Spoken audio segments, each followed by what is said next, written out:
et je veux absolument retrouver ce genre. Donc il a demandé des essais, ce qu'on appelle essai en doublage, c'est une sorte de casting. Et là, en règle générale, on est entre 3 et 6 comédiens. Bon, là, je crois qu'on était 4. Voilà, donc j'ai passé un casting. Donc c'est-à-dire qu'on prend une scène du film sur le double, et puis après, sur 16 écoutes, les 4 comédiennes dans la même scène. Je choisis celle qui trouve qui marche mieux selon lui. Voilà. Et du coup, j'ai passé ce casting et j'ai été choisie par lui. Alors bon, c'est pas comment je m'appelle. Hein, ça va être une t-shirt, j'ai été choisie par Scorsese, c'est quand même pas mal. Vraiment, d'ailleurs, je disais, c'est bon, je peux mourir en fait. Mais non, j'avoue, c'est pas qui je suis, mais il a dit I like number 2. J'étais number 2. Et je me suis retrouvée sur le Loup de Wall Street, et puis après, j'ai continué à le doubler. Mais bon, on n'appartient à personne hein, dans ce métier, donc à chaque fois qu'il y a un nouveau film qui arrive, je ne sais jamais si je vais le doubler ou pas. Je crois que depuis mardi, je suis prête un peu plus automatiquement. Mais par exemple dans Hollywood, Hollywood avec Brad Pitt et DiCaprio. Voilà, Once Upon a Time, merci, je l'ai un peu. Once Upon a Time in Hollywood, par exemple, celui-là, je ne l'ai pas fait. Il y a très peu de texte, mais je ne l'ai pas fait. Les clients, c'est les clients français qui choisissent. Ils n'ont pas toujours le respect du spectateur, en fait, et parfois ils vont se dire, oh, c'est pas grave, on change la voix. Non, je ne l'imagine pas votre film, je prends quelqu'un d'autre. Quand tu dis qu'ils n'ont pas respecté du spectateur, tu penses que c'est un irrespect du spectateur ou c'est que juste ils n'ont pas d'attention? Non, c'est plus un irrespect. Ouais. Parce qu'ils n'ont pas fait attention, ils le savent. Tu vois, quand volontairement ils ne mettent pas la voix de DiCaprio sur DiCaprio ou d'un tel, tu vois ce que je veux dire, c'est un peu volontaire. Tu vois, Jim Carrey, c'est pareil, il y a 2-3 films où c'est pas Emmanuel Curtil. C'est bizarre quoi, enfin, moi j'ai du mal, tu vois, alors peut-être qu'il y a des gens, peut-être que ça ne les gêne pas du tout, tu vois. Mais je sais que si tu es habitué à entendre Kevin Montara sur Julien Robert, moi si c'est pareil, je peux même regarder la VF quoi. Vraiment, je peux pas, ça me perturbe trop, ça me fait très bizarre. J'ai l'impression que c'est doublé, alors que de toute façon c'est doublé, mais donc alors moi sur moi, j'ai pas réfléchi sur ma propre voix, mais ça me le fait sur les autres comédiens que je connais, quoi, tu vois.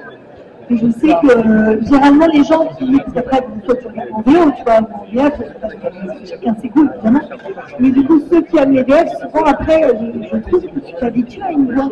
Enfin, je sais pas, peut-être que moi, mais j'ai l'impression qu'on s'habitue et que c'est un peu étrange si c'est, tu vois,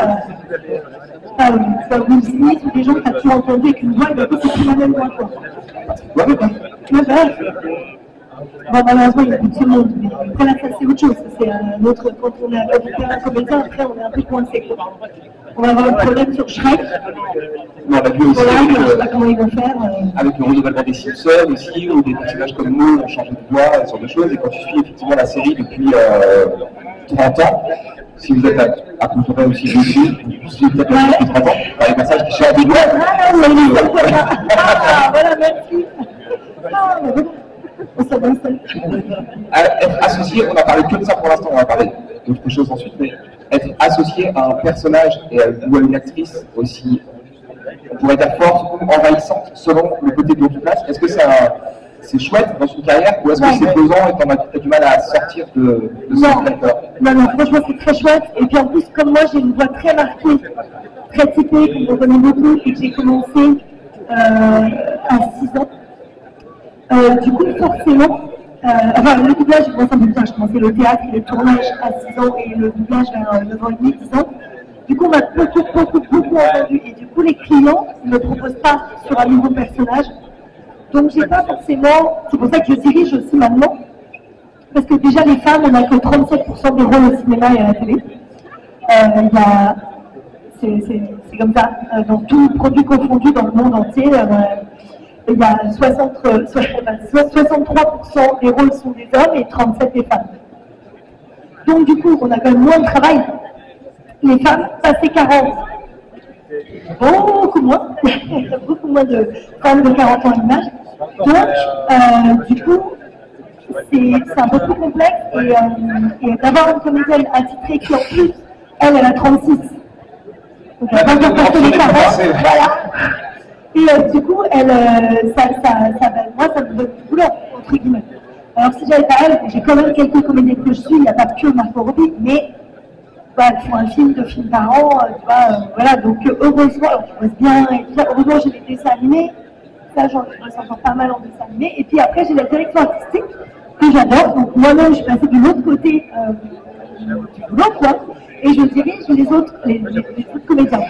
Donc j'ai dirigé le dernier Volonté pour Disney, Deadpool 3, Deadpool et Wolverine 3, voilà, pas mal de... Là j'ai dirigé Freaky Friday 2, là. Raya, enfin pas mal pour Disney. Voilà, donc ça c'est assez cool. C'est assez cool comme job et puis voilà, j'aime bien changer de casquette en fait, faire quelque chose. Et qu'est-ce qu'il y a de toi, par exemple, tu parles de Deadpool et Wolverine, qu'est-ce qu'il y a de toi dans la DA du film, puisque Ryan Reynolds a sa voix, Hugh Jackman a sa voix, Chris Evans a sa voix, c'est des alors moi l'humour, c'est vraiment mon terrain, parce que c'est en comédienne. Non mais en l'humour, c'est mon dada. Non mais en comédienne, c'est vraiment là où on met le plus. J'ai toujours des rôles un peu haut en couleur, ou un peu comme la Charlotte dans La Princesse et la Grenouille, qui sont un peu barrés, un peu comiques, un peu... J'ai souvent ce genre de rôle, et moi c'est ce que j'aime le plus aussi. Et du coup, en direction, on me donne souvent des films un peu comiques, des comédies, tu vois, tous ces films-là, c'est souvent ça. Et en fait, sur Deadpool 3, je me suis vraiment éclatée parce que d'abord, j'adorais l'univers.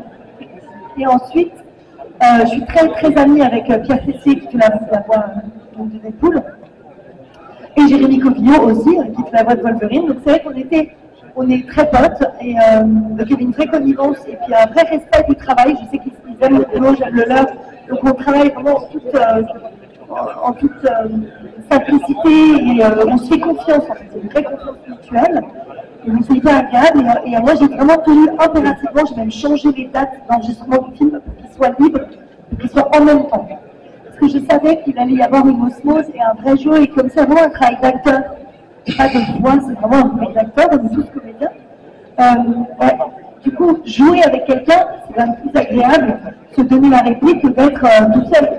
Quand on enregistre tout seul, c'est moins drôle. C'est comme si on tournait une scène et qu'on est tout seul et on parle, on donne nos répliques comme ça, mais personne ne nous répond, quoi. C'est un peu bizarre. Et là, je savais qu'on allait gagner en jeu et en comédie et en rythme de jeu s'ils étaient ensemble. Donc on a réussi à faire que sur le planning qui était 3 jours en commun. Et ils ont... Donc là, c'est on a fait tout le film. La caricature, l'image un peu d'épinal du doublage, où vous êtes tous ensemble dans la même pièce, appuyés sur la barre, à regarder la barre. Depuis le Covid, on a tiré toutes les barres parce que c'était un peu de à microbe. Il était les mains dessus, donc évidemment. Et là, on s'est rendu compte aussi, mais en fait, c'est vrai que c'est dégueulasse, quoi. Parce qu'évidemment, il a vraiment. Souvent, c'est un peu en mousse, donc c'est dedans, en fait. Donc, du coup, depuis le Covid, ça fait 5 ans qu'il n'y a plus de barres. On a un petit scotch au sol, comme des marqueurs sur les tournages. En fait, sur les tournages, par exemple, si je suis là et que dans la scène, j'arrive et que je dis « Ah, salut Mike, ça va ?» Ici, vous ne voyez pas les pieds, mais ici, il y a un marqueur au sol fluo. D'ailleurs, il y a des marqueurs sur cette scène et vous ne les avez pas vus. Voilà, il y en a quelques-uns, voilà. Et ce qui fait que je sais que mon œil, il voit, même en marchant à ce point-là, il voit le orange et il sait que si ça va au orange, et c'est là où il y a le cadre. Donc, on a des petits marqueurs au sol, pareil, comme ça, on sait quelle distance on garde avec la lumière, pour ne pas être trop près ni trop loin, et être bien dans l'air, et il y en a plus tard. En plus, c'est plus agréable, parce que moi, quand je parle, je bouge toujours les bras, c'est mon côté moitié italienne. Et donc, du coup, voilà, et du coup, il n'y a plus tard, on est libre devant. Donc là, on est toujours, moi j'enregistre beaucoup, les gens de partout. Toujours. Là, le dernier Margot Robbie que je viens de doubler, Beautiful Journey, là, avec Colin Farrell. Pareil, on a travaillé la nuit jusqu'à 1h du mat pour que, là, j'ai quitté Colin Farrell et moi, on ait le même dispo et qu'on puisse enregistrer ensemble. Parce que c'était quand même beaucoup plus sympa. Enfin, on préférait faire des soirées nuit que journée, mais l'un soir l'autre. C'est plus sympathique. C'est plus sympa et c'est plus vivant parce que, il ne faudrait pas oublier qu'il y a un tas de comédiens en fait. Oui, clairement, je ne tente pas juste de lire un texte, mais si tu devais faire toi uniquement tes répliques, genre avec que les questions, pas de réponse, c'est compliqué à faire. Puis c'est vachement moins vivant. Ouais, ça va quoi. On peut parler de ton. Parce que tu n'es pas qu'une voix, tu es une comédienne à part entière, on a pu te voir. Tu as été sur scène, tu as fait du théâtre, tu as vu la télé récemment Récemment, ouais, j'ai fait quelques-uns. Après, je fais plein de téléfilms à droite à gauche, un petit peu de tout. J'ai fait l'année dernière dans Demain nous appartient. Voilà. Sinon, j'étais dans Problémos. Je sais pas si c'est vrai qu'ils l'ont vu. Est-ce qu'on entendait encore parce que vous êtes... Voilà, et puis après j'ai tourné une quarantaine de films, et téléfilms et séries tout confondus. Et j'adore tourner, j'adore tourner, mais je préfère tourner quand même. Enfin, le dur de mon métier, c'est tourner quoi. Oui, petite fille, tu te voyais comédienne, pas comédienne. Oui, Pour ta voix. oui, voilà. Et donc j'ai toujours eu la chance de tourner quand même régulièrement, et ça, bon, pas autant que j'aurais aimé, évidemment, j'aurais aimé tourner plus, mais j'ai quand même la chance de tourner, tout ça, je fais même pas. Et puis après, peut-être en Londres, ça me va très bien aussi, j'ai pas de reconnaissance.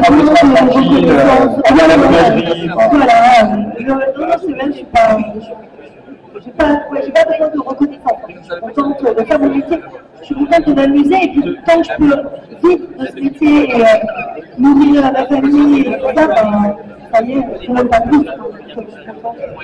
Tu vois quand même des gens, parce que, par reconnaissable, en vrai, est-ce que tu vois des gens qui tiquent, genre dans la vraie vie, quand tu récupères un colis auprès d'un livreur, ou quand tu vas, quand tu es à la caisse du supermarché, ou un truc comme ça? Oui, hyper souvent. C'est pour la réaction t'en joues? Non, c'est marrant. Même parfois, ça peut être aussi, pas forcément un point, mais alors du coup, ça c'est le truc le plus chiant, c'est quand les gens ils tiquent, mais ils tiquent pas complètement, et ils se disent. Et là ils font, mais vous étiez pas au collège à Jovioli? Non. C'était pas. Attends, t'étais au lycée Racine, non? Non. Attends, où est-ce que t'as grandi? Dans quel quartier? Non, je comprends pas. Et en fait, ils te font tout le. Genre tous les trucs possibles. Tu leur dis pas en fait. Et au bout d'un moment, parce que moi je fais là, après c'est peut-être à la télé, tu vois, alors ils font. Ah mais oui, mais parce que vous êtes. Et donc voilà, mais ça c'est le truc qui peut durer un peu parce qu'ils cherchent, mais vous êtes. T'as pas un pote qui s'appelle machin, ou certes, vous avez dit, tu te ressembles en vrai. Mais sinon, ça le voit. Elle voit, dès que je dis parfois 3 mots, il fait du doublage. Tu vois, vous n'êtes pas forcément moi, mais il fait du doublage, je connais votre voix, tout ça, c'est rigolo, bon, moi j'aime bien, ça fait plaisir. Comme ça, le fait de c'est super bien. C'est l'avantage aussi des conventions, on voit quelqu'un, on rencontre les gens. Et moi j'adore, on me dit, ah mais moi c'est ça qui m'a marqué, moi c'est ça. Et parfois c'est des trucs, tu vois, regarde, tu parles d'une série, je sais même plus ce que c'est. Tu vois, c'est complètement fou, en fait, je me dis, attends, mais on a fait.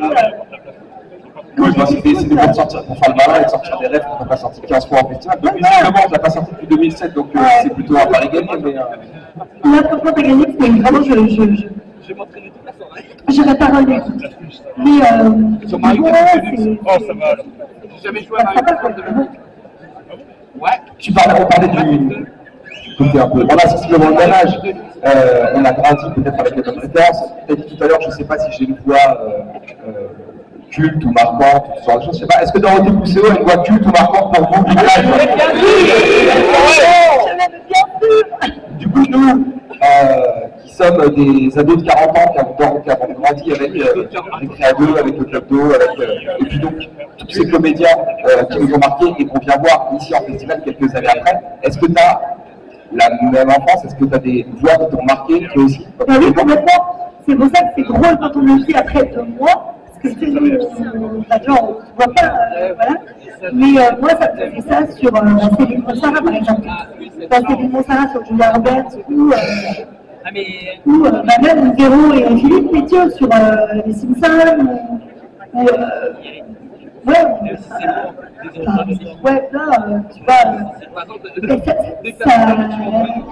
tu vois, c'est marqué, moi ça me rappelle mon enfance, ou ça va me rappeler, tu vois, même des zones de confort, quoi, tu vois, où Patrick Poivet, j'adorais, tu vois, ou Richard Darbois. Et Richard Darbois, on est hyper potes en plus, parce que je suis plus âgée que moi, mais pour le coup, je l'ai connu enfant, et en fait, c'est beaucoup de comédiens que j'ai connus enfant. Et tu vois, comme je racontais ce midi, Brigitte Lecordier, par exemple, elle m'a fait passer mon bac. C'est grâce à elle, vraiment, que j'ai eu le bac. Est-ce que tu peux détailler cette histoire? Parce qu'en fait, moi, mes parents ne font pas du tout ce métier. Personne de ma famille n'a rien à voir avec ce métier. Et moi, je me suis démarrée toute seule, j'ai fait des castings, des trucs, j'avais trop envie, j'étais au paquet.